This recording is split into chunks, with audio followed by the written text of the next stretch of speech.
A blessed weekend to us. Let me start our reflection in as much as the readings would suggest with the first reading today. Now, from the literary point of view, or from the literary perspective, if we are talking about studying the Bible, studying the books of scriptures, today's first reading is just the ending of the introduction. Because the whole book of Genesis introduces everything that would take place, beginning with the experience of the people, already a nation in the book of Exodus. So my students are always interestingly, gaping when I said, okay, we have just finished the introduction. And what an introduction the book of Genesis is. But what is so interesting here is this introduction is not only an introduction to the next or the following books in the Old Testament, but it is the general introduction to practically everything in the Bible. And what had been laid down through the stories, the narratives, the reactions, the attitudes of the creatures and God's providential care. This is the main point here. Is always significant because even if we jump to the gospel reading today, this is also the same theme that Jesus is talking about. In other words, the underlying theme that the readings today actually are talking about is providence.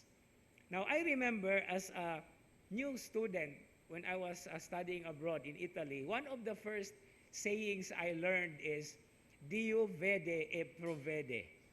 No? And that is a very beautiful quotation because it is only in Italian.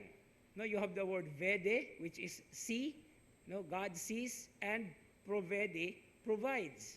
But you cannot do that in English, right? Okay, so Dio vede e provvede. Now, what is the meaning of providence, therefore? Providence is seeing beforehand.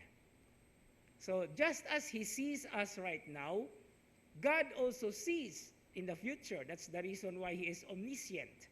Okay? And then, apart from seeing now and seeing what is going to happen, He brings us into a particular experience that we are able to look back. Okay? And this is the most beautiful thing about our Christian religion. There are always moments for retreats and recollections. Learning from the past lessons, or learning from the lessons of the past, so that how we are doing right now, being warned or forewarned about what's going to happen in the future, in the near future, we see a great continuity, okay?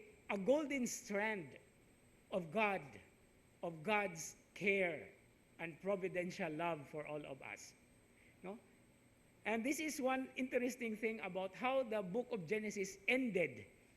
It ends in order to open up so much perspective and many different activities and attitudes and revelations that are going to come. And even if you take note of this, the final book of our Christian Bible, of our Christian scriptures, is called Revelation. It is actually a looking into the future. It is eschatological. What's going to happen in the end times? And so these are things that would somehow ground us in a way. Because if we do not know how to look at the past and learn from the lessons of that particular moment and time, our grounding is not very strong. Because what we are living right in the here and now is also an effect or a result of how we lived our lives back then. But it doesn't stop in the here and now. There is always a gap to the future. There is always a perspective. There is always something from where we can change for the better, if not for the best. So as we continue with this Eucharistic celebration, and as we egg on, no? We egg on, hinay nga paglihok, and next week we will start reading in our first reading for this year, in this cycle, the book of Exodus. We will also be able to see how our lives are so much affected. But as we are so much affected by the events, let us not forget that God sees and provides for all of us whom He cares and loves. As the Italians would say, Dio vede e provvede. Amen.